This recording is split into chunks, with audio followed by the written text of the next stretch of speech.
Good morning all of you. MMKP YouTube channel पर एक बार फिर आप सभी का स्वागत है। उम्मीद करता हूँ हर सुबह की तरह ये वीडियो भी आप तक पहुँच चुकी होगी। तो आइए स्टार्ट करते हैं हम आज एक्सरसाइज 4.1 जो कि class 11 CBSE board NCERT book से ली गई है। हर बच्चा इस एक्सरसाइज से करने से डरता है क्योंकि ये एक्सरसाइज अपने आप में एक थोड़ी सी हार्ड लिखती है, पर ये हार्ड है नहीं। आज हम इसी हार्ड को इजी वे में काम करने की कोशिश करेंगे। मैक्सिमम क्वेश्चन कराने की कोशिश करेंगे, जितने हो सकते हैं कोशिश करेंगे उतने कराए। जो नहीं हो पाए वो क्वेश्चन नेक्स्ट लेक्चर में हम करने की कोशिश करेंगे। आप भी साथ कीजिए, हम भी करते हैं, दोनों साथ साथ मिलकर क्वेश्चन करेंगे और एक्सरसाइज लगभग कंप्लीट कर लेंगे।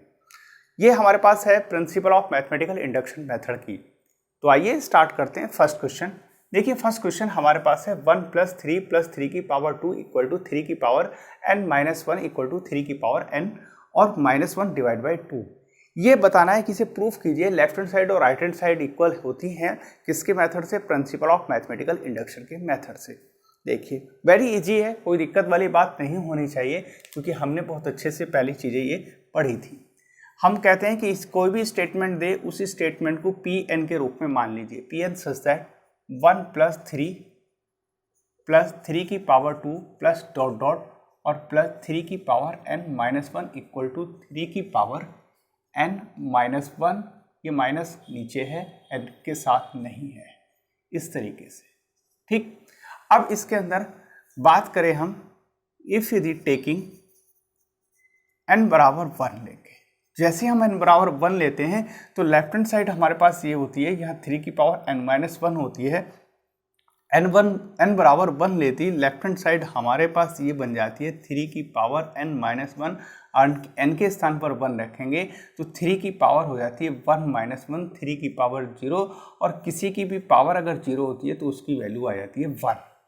ठीक, अब इसी के बाद हम राइट हैंड साइड की बात करें तो राइट हैंड साइड हमारे पास क्या है? 3 की पावर n - 1 माइनस ये नीचे है / 2 और n के स्थान पर हमने वैल्यू रखी 1 और ये 1/2 कैलकुलेट करेंगे तो 3 - 1 2, 2/2 तो वैल्यू आती है 1। लेफ्ट हैंड साइड और राइट हैंड साइड क्या हो जाती है? सेम हो जाती है, equal to right hand side. तो देखिए n = 1 के लिए हम काम कर रहे थे, लेफ्ट हैंड साइड और राइट हैंड साइड ट्रू होती है, सत्य होती है, तब हम कहेंगे दोनों साइडें बराबर हैं, अर्थात n = 1 के लिए ये क्या हो जाती है? ट्रू होती है। Pn is true for किसके लिए? n = 1 के लिए। तो n = 1 के लिए ये बात क्या हो जाती है? सत्य होती है। अब बात करते हैं n = k के लिए। अगर हम बात करें n = k के लिए तो k भी वही काम करेगा जो n काम कर रहा था। अगर n नेचुरल नंबर में है तो n के स्थान पर ही हम k रख रहे हैं तो k भी क्या होगा? एक नेचुरल नंबर में ही लाई करेगा। तो इसमें तो डाउट होना नहीं चाहिए। केस नंबर सेकंड कि अगर हम बात करें तो हम कहेंगे इफ यदि taking n = k, n = k ले लें तो हमारे पास जो स्टेटमेंट बनेगा वो P के सच दैट। सीधा डायरेक्टली अगर मैं बात करूं तो बनेगा आपके पास P1 + 3 की पावर 2 प्लस डॉट डॉट और क्या आएगा? 3 की पावर k - 1 = 3 की पावर k और -1 और डिवाइड बाई किससे? 2। तो ये भी क्या होगा? ट्रू होगा। Pn is also true for n = k के लिए। तो k के लिए, n = k के लिए ये भी क्या होती है? ट्रू होती है। क्यों होती है? क्योंकि जो काम आप n कर रहे थे, n नेचुरल नंबर में बिलोंग करा रहे थे, तो हमारे पास k भी क्या होगा? वो भी नेचुरल नंबर में बिलोंग करेगा। तो इसमें तो हमें कोई डाउट नहीं होना चाहिए। केस नंबर फर्स्ट में हमने बात करी कि भैया अगर हम n = 1 लेके काम करें तो ये प्रूफ होगा, सत्य होगी बात, और n = k लेके करें तो ये ट्रू होगा। तो दो केस हमने बनाए। तीसरे केस की तरफ बढ़ते हैं। तीसरे केस में हम लेके चलेंगे n के स्थान पर अगर k + 1 रखा जाए तो क्या ये बात सत्य होती है या नहीं होती है, उसे देखते हैं। आइए चलते हैं अपने केस नंबर 3 की ओर। केस नंबर 3 में हम लेके चलेंगे n के स्थान पर k + 1। देखिए case number 3, case number third में हम कहेंगे इफ यदि टेकिंग n बराबर k प्लस वन, जैसी k प्लस वन की बात आई तो हम करेंगे p k plus one such that 1 plus three square plus 3 की पावर 3 प्लस डॉट डॉट, और ये पहुंचेगा हमारे पास k प्लस वन रखना तो 3n के स्थान पर k प्लस वन रखेंगे तो यहाँ बनेगा k। क्लियर। और इससे जस्ट पहले अगर हम पहुंचे तो हमारे पास क्या बनता है, देखिए k प्लस वन जैसे हमने इसकी जगह रखा तो बनता है आपके पास k प्लस वन माइनस के वन, माइनस से वन कैंसिल होगा तो बन जाएगा 3 की पावर k, और अगर n बराबर k रखते हैं तो बनता है 3 की पावर k माइनस के वन। तो अब पहले टर्म भी लिख लेते हैं, ये बनेगा एक ये और एक लास्ट में आएगा ये वाली टर्म, तो 3 की पावर k तक हम पहुंचेंगे। ठीक, अब जैसे हम पहुंचे देखिए इसे भी देख लेते हैं, यहाँ से लेकर यहाँ तक की वैल्यू हमारे पास दी गई है 1 प्लस 3 की पावर 2 डॉट डॉट 3 की पावर n माइनस वन, अर्थात 3 की पावर k माइनस वन, बस n के स्थान पर k माइनस वन है। तो वो क्या वैल्यू होती है, वो वैल्यू होती है ये कि 3 की पावर k माइनस के वन और डिवाइड बाई 2। इसे थोड़ा सा याद रखें, समझें, और यही क्वेश्चन का टर्निंग पॉइंट होता है जहाँ से हमें समझ में आने की ज़रूरत है। देखिए तो ये यहाँ से लेकर यहाँ तक की वैल्यू हमारे पास है, वो वैल्यू क्या है, ये है, तो मैं लिख सकता हूँ इसके बराबर। इससे लेकर यहाँ तक की वैल्यू हो जाएगी 3 की पावर k माइनस वन। ठीक, k 3 की पावर k और ये माइनस वन नीचे और डिवाइड बाई 2 और प्लस 3 की power k left hand side में भी ऐड हो रहा और राइट हैंड साइड में भी ऐड होगा, इस तरीके से। क्लियर। अब ये तो left hand side as it is बनी रहेगी और राइट हैंड साइड को सॉल्व करना है बस। 3 की power k minus one plus 2 into 3 की पावर k और डिवाइड बाई 2 हो गया सॉल्व। अब 2 ये है और 3 की सब पहले लिखा लें 1, तो हम कह सकते हैं ये 3 की पावर k कॉमन ले लें तो ये बन जाएगा यहाँ से 1 प्लस 2 और ये माइनस वन और डिवाइड बाई 2। जरा कैलकुलेट करें तो 3 की पावर k इंटू 3 और माइनस वन और डिवाइड बाई 2, तो 3 की पावर कितनी होगी 1, तो 3 की पावर 1 और 3 की पावर k ऐड करें तो 3 की पावर क्या होगी k प्लस वन और ये माइनस वन और डिवाइड बाई 2, ये बन गया आ जाती है। तो लेके हम क्या चले थे, n के स्थान पर k प्लस वन लेके चले थे। देखिए n के स्थान पर k प्लस वन लेके चले थे, लेफ्ट हैंड साइड में n के स्थान पर k प्लस वन हमने रखा तो लास्ट वाली जो टर्म बनती है वो 3 की पावर k बनती है। तो राइट हैंड साइड में हमारे पास 3 की पावर n के स्थान पर क्या आना चाहिए, n के स्थान पर k प्लस वन आना चाहिए, तो वही हमारे पास बनता है 3 की power k plus one minus के वन और डिवाइड बाई 2, अर्थात लेफ्ट हैंड साइड बराबर होगी किसके, राइट हैंड साइड के। बस यही इसका एक टर्निंग पॉइंट होता है। अगर ये स्टेप समझ में आ गया तो principle of mathematical induction method समझ में आ गया। ठीक, चलिए अब हम ये कहेंगे कि p k plus one is also true for n बराबर k प्लस वन के। ये भी क्या हो गया, ट्रू हुआ। तो तीनों केस हमारे पास ट्रू हो जाते हैं तो हम कहेंगे ये प्रॉब्लम प्रूफ हो जाती है principle of mathematical induction method से। चलिए उम्मीद करता हूँ ये प्रॉब्लम आपको समझ में आई होगी। अगर थोड़ी बहुत डाउट रहा हो तो चलिए चलते हैं नेक्स्ट क्वेश्चन में, वहाँ पर अपने डाउट और क्लियर कर लेते हैं। चलिए आइए चलते हैं अपने नेक्स्ट क्वेश्चन की तरफ, जिसमें कि और जो भी हमारे थोड़े बहुत डाउट रहे होंगे उसे हम क्लियर करने की पूरी कोशिश करें। आइए हमारे पास क्वेश्चन है ये 1 की पावर 3, 2 की पावर 3, 3 की पावर 3 बराबर डॉट डॉट n की power 3 equal to n into n plus one upon 2 इस टोटल का होल स्क्वायर। ये हमारे पास क्वेश्चन है। लेफ्ट हैंड साइड और राइट हैंड साइड हमारे पास इक्वल होनी चाहिए। Statement P N such that मान लेते हैं ये कि भैया 2 की पावर 3 प्लस 3 की पावर 3 और plus dot dot plus n की power 3 equal to n into n plus one और डिवाइड बाई 2 और इसका क्या होगा होल स्क्वायर। ठीक है, चलिए जैसे हमने बात करी तो हम कहेंगे केस नंबर फर्स्ट।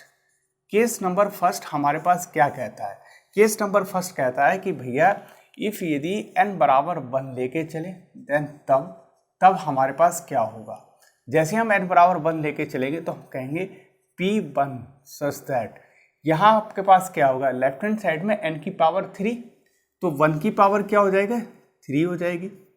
मैं सीधा डायरेक्ट कर रहा हूँ, लेफ्ट हैंड साइड का nth टर्म n की पावर 3 होता है, तो 1 की पावर 3 हो जाएगी। इक्वल क्या होगा, यहाँ पर 1 n के स्थान पर 1 रखें, 1 + 1 और डिवाइड बाई 2 और इसका होल स्क्वायर करें, तो 1 + 1 कितना हो जाएगा 2, और ये बनेगा आपके पास, देखिए यहाँ से 1 और इक्वल टू 1 × 2 बनेगा ऊपर 2/2 और इसका होल स्क्वायर, 2 से 2 कैंसिल, 1 × 1 1 का स्क्वायर, तो कितना आएगा 1 = 1। लेफ्ट हैंड साइड बराबर किसके आ गई, राइट हैंड साइड के बराबर आ गई।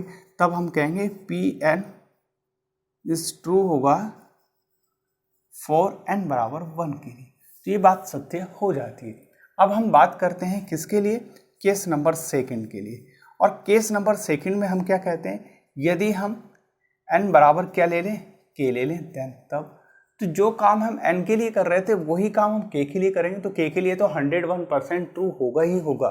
आप अपने दिमाग में एक बात बैठा लीजिए कि n बराबर 1 के लिए अगर हम प्रूफ कर गए तो n बराबर k के लिए केस नंबर सेकंड में थोड़ा सा भी दिमाग लगाने की ज़रूरत नहीं है, बस n के स्थान पर k रख दीजिए और नीचे लिख दीजिए Pn आपके पास क्या होगा, ट्रू होगा फॉर n बराबर k के लिए। देखिए P आपके पास k सच दैट 1 की पावर 3, 2 की power 3 plus dot dot n की पावर 3 और इक्वल टू किसके होगा, n k है तो k आएगा, k की पावर 3 और यहाँ बनेगा आपके पास k + 1/2 का होल स्क्वायर। बस यहाँ लिख दीजिए Pn is true for n बराबर k के लिए। इसे कहने की कुछ करने की जरूरत नहीं है। अब चलते हैं अपने केस नंबर थर्ड की तरफ। बस यही एक टर्निंग पॉइंट होता है, अगर ये समझ में आ गया तो पूरा क्वेश्चन समझ में आ गया, कहीं से कहीं तक कोई दिक्कत नहीं होगी। कैसे, इफ यदि n के स्थान पर क्या ले लें, k + 1 ले लें, तो हमारे पास स्टेटमेंट ये बनता है k + 1 सच दैट क्या होगा, 1 की पावर 3, 2 की पावर 3 प्लस 3 की पावर 3 प्लस डॉट डॉट क्या आएगा, यहाँ पर k की पावर 3 तो आएगा ही आएगा, इसके बाद वाली टर्म आएगी ये, ठीक। और आप देखिए 1 से लेकर k की पावर 3 तक ये जितनी भी टर्म हमारे पास लिखी हुई है लेफ्ट हैंड साइड में, इनकी वैल्यू क्या है, k + 1/2 का होल स्क्वायर। बस ये लिख लीजिए k + 1 और 2 का होल स्क्वायर। और क्या ऐड किया हमने लेफ्ट हैंड साइड में, k + 1 की पावर क्यूब हमने ये ऐड किया, तो इतना ही ऐड आप इधर कर दीजिए k + 1 की पावर क्यूब। बस अगर ये हो गया तो क्वेश्चन सॉल्व हो गया। देखिए चलिए मैं लिख लेता हूँ, लेफ्ट हैंड साइड हमारे पास बन रही है ये, ठीक है, k की पावर 3 और प्लस k + 1 की पावर 3 और equal to right hand side हमारे पास बनी है ये k + 1 और 2 इसका होल स्क्वायर और प्लस क्या है k + 1 की पावर 3, ये बनी है। क्लियर। चलिए देखिए k + 1 का होल स्क्वायर ये भी है और k + 1 की पावर 3 यहाँ भी है, तो क्यों ना k + 1 और उसका होल स्क्वायर क्या ले लें, बाहर ले लें। तो देखिए k + 1 का होल स्क्वायर, तो बचेगा क्या ये देखते हैं। तो k बचेगा, k + 1 बचेगा और अपॉन क्या बचेगा यहाँ पर 4, ठीक। अब देखिए हमारे पास यहाँ क्या बचेगा, k + 1 और इसकी पावर 1 बचेगी, ठीक है। अब आइए अब इसे सॉल्व कर लेते हैं। जैसे हम इसे सॉल्व करेंगे क्वेश्चन हमारे पास आंसर की तरह मैच करेगा। देखिए कैसे, हमारे पास क्या था, ये तो था 4 आपके पास, इजीली कोई दिक्कत नहीं।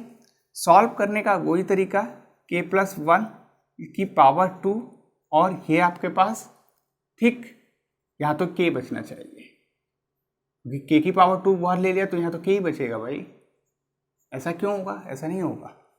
और ये सब क्लियर। एलसीएम ले लीजिए तो बनेगा के प्लस 4k प्लस 4, ये आपके पास बनेगा और अपॉन कितना आ जाएगा 4। फिर और सॉल्व करें, k प्लस 1 का स्क्वायर यहाँ बनेगा 5k प्लस के आपके पास 4, 5k प्लस आपके पास बनेगा 4, ये आपके पास बनेगा अपॉन 4 के साथ। ठीक है, अब हम इसे क्या लिख सकते हैं? इसे लिख सकते हैं हम k प्लस 1, ठीक, और k प्लस 1 ये लिख सकते हैं, और अपॉन आपके पास 2 इसका होल स्क्वायर लिख सकते हैं। तो हमारे पास जो वैल्यू बनेगी वो वैल्यू बनेगी ये, देखिए यहाँ लिख देता हूँ, k प्लस 1 और k प्लस 2 और अपॉन 2 का होल स्क्वायर, ये टर्म हमारे पास बनेगी। इसे आप कैलकुलेट कर लें, कैलकुलेट करके आपके पास ये वाली टर्म बन के आएगी। जैसे ही आपके पास ये टर्म बनेगी वही आपके पास क्या होगा, देखिए k प्लस 1 n रख लीजिए, n प्लस 1 अपॉन 2 और इसका होल स्क्वायर। तो हम कह देंगे कि भैया p आपके पास k plus 1 is also a true होगा फॉर किसके लिए? n बराबर k प्लस 1 के लिए, ये क्या होगा? ऑल्सो ट्रू होगा। तो इस तरीके से हमने अपना क्वेश्चन सॉल्व किया। उम्मीद करता हूँ ये भी क्वेश्चन आपको समझ में आया होगा। आइए चलते हैं और आगे की ओर। चलिए देखते हैं। तो इस तरीके से हमने अपना क्या किया? क्वेश्चन सॉल्व किया। क्वेश्चन सॉल्व किया तो हमारे पास ये वैल्यू बन रही थी। अरे एक मिनट, देखिए यहाँ हमने k प्लस 1 बाहर लिया था तो k प्लस 1 का होल स्क्वायर बाहर आया था। यहाँ आपके पास बचा k, तो यहाँ k नहीं बचेगा। अरे k नहीं बचेगा बच्चों, यहाँ तो k की पावर 2 बचेगी। ये बचेगा k की पावर 2, और k की पावर 2 जैसी बचेगा तो यहाँ होगा k की पावर 2, और k की पावर 2 होगा तो ये अरे तो यहाँ हमारे पास बनेगा k प्लस 2 का होल स्क्वायर। देखिए k square plus 4 plus 4k, तो ये बनेगा k प्लस 2 का होल स्क्वायर, और k प्लस 2 का होल स्क्वायर बनेगा।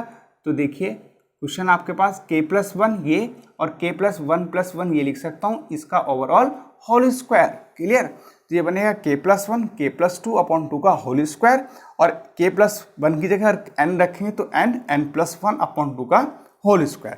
तो देखिए यहाँ हम ये छोड़ चुके थे, ये हमारे पास राइटिंग में मिस्टेक हो गई थी, इसे सुधार लीजिए। तो क्या बचेगा? k की पावर 2 बचेगा। ऐसी गलती आप कभी एग्जाम में मत करिए, कभी जल्दी में ऐसी कर जाओ तो ऐसी गलती मत करिए एग्जाम में। ठीक है, तो उम्मीद करता हूँ क्वेश्चन आपको समझ में आया होगा। चलिए एक क्वेश्चन और देख लेते हैं और क्लियर करते हैं सारी चीज़ों को। आइए चलते हैं अपने नेक्स्ट क्वेश्चन की तरफ। तो नेक्स्ट क्वेश्चन हमारे पास क्या है, देखिए 1 plus 1 upon 1 plus 2 plus 1 upon 1 plus 2 plus 3 dot 1 upon 1 plus 2 plus 2 plus 3 plus 4 dot n आपके पास है, और इसकी वैल्यू क्या है? 2n अपॉन n प्लस 1 है, जहाँ पर n आपके पास क्या बिलोंग करता है? एक नेचुरल नंबर के अंदर बिलोंग करता है। केस वही हम लोग को 3 लेने हैं, n बराबर 1, n बराबर k और n बराबर आपके पास k प्लस 1। चलिए सॉल्व करते हैं। केस नंबर फर्स्ट से पहले अगर चाहो तो स्टेटमेंट बना लीजिए कि Pn सच दैट होगा हमारे पास ये 1 प्लस 1 अपॉन 1 प्लस 2 और प्लस आपके पास 1 अपॉन 1 प्लस 2 प्लस 3 और ये डॉट 1 अपॉन 1 प्लस 2 प्लस 3 और डॉट n, और हमारे पास बनेगा ये equal to 2n upon n plus 1, ये आपके पास। अब देखिए इसमें हमें क्या करना होगा? n बराबर आपके पास रखिए, इफ यदि n बराबर 1 देन n बराबर 1 का मतलब क्या है? n बराबर 1 का मतलब ये है कि हम फर्स्ट टर्म लेके चल रहे हैं। क्यों? क्योंकि इसके अंदर फर्स्ट टर्म ये, सेकंड टर्म ये, थर्ड टर्म ये और लास्ट वाली टर्म ये आपके पास होगी, और वैल्यू होगी 2n अपॉन n प्लस 1। तो हमारे पास n बराबर फर्स्ट टर्म हमारे पास होगी लेफ्ट हैंड साइड क्या होगी? इक्वल टू 1 होगी। लेफ्ट हैंड साइड हमारे पास 1 होगी, और राइट हैंड साइड क्या होगी? देखिए राइट हैंड साइड हमारे पास होगी 2n अपॉन n प्लस 1, और यहाँ n के स्थान पर 1 रख दीजिए, जो 2 इंटू 1/1 + 1 अर्थात 2/2 इक्वल टू हमारे पास 1। तो लेफ्ट हैंड साइड और राइट हैंड साइड दोनों की दोनों सेम आ जाती हैं। तब हम कहेंगे Pn इज ट्रू होगा फॉर किसके लिए, n बराबर 1 के लिए। तो इस तरीके से हमारे पास लेफ्ट हैंड साइड बराबर हो गई राइट हैंड साइड। कह सकते हैं हम कि लेफ्ट हैंड साइड और राइट हैंड साइड आपस में बराबर, तो इसलिए n बराबर 1 के लिए ये जो आपके पास प्रॉब्लम थी ट्रू होती है। अब इसी केस को अगर हम आगे बढ़ाएं और हम कहें कि भैया केस नंबर सेकंड, तो केस नंबर सेकंड क्या कहता है, केस नंबर सेकंड कहता है इफ यदि n बराबर k रख दें तो कुछ नहीं करना है, जहां हमारे पास n रखा हुआ है बस उसी को हमें रिप्लेस करना होगा, किससे, k से। ये बनेगा 1 + 1/1 + 2 और प्लस आपके पास 1/1 + 2 + 3 और प्लस डॉट डॉट 1 क्या बनेगा 1 + 2 + 3 और प्लस डॉट डॉट n, और ये इक्वल हो जाएगा किसके, 2n के स्थान पर तो k आएगा, k रखिए, तो 2k/k + 1k। तब हम कहेंगे कि भैया that implies Pn is true होगा फॉर किसके लिए, n बराबर k के लिए। तो दोनों केस हमारे पास ट्रू हो जाते हैं, n बराबर k के लिए, n बराबर 1 के लिए और n बराबर k के लिए प्रूफ हो जाते हैं। चलते हैं अपने केस नंबर 3 की ओर, जिसमें हम वैल्यू लेंगे n बराबर k + 1। चलिए तो आइए चलते हैं केस नंबर 3 की ओर, जिसमें हम n बराबर k + 1 लेने वाले हैं। तो हमने n बराबर k + 1 लिया, Pk + 1 1 + 1/1 + 2 + 1/2 + 3 plus dot dot 1/1 + 2 + 3 + k। तो यहाँ तक तो हमारे पास क्वेश्चन ही था k तक, k के स्थान पर भी हमने और बढ़े आगे एक स्टेप, तो k + 1 बन गया। तो ये वाला हमने टर्म ऐड किया इसके, जैसे ही ऐड किया तो आपके पास यहाँ से लेकर और यहाँ k तक की वैल्यू ऑलरेडी थी, वो वैल्यू थी आपके पास 2n/n + 1। ठीक है, ये वैल्यू हमारे पास ऑलरेडी दी गई थी। तो देखिए इसकी वैल्यू की जगह हम यूज करेंगे 2k/k + 1। ठीक है, जो वैल्यू हमारे पास दी गई थी उसी वैल्यू को हम क्या कर रहे हैं, यहाँ से यहाँ तक की वैल्यू को यूज कर रहे हैं।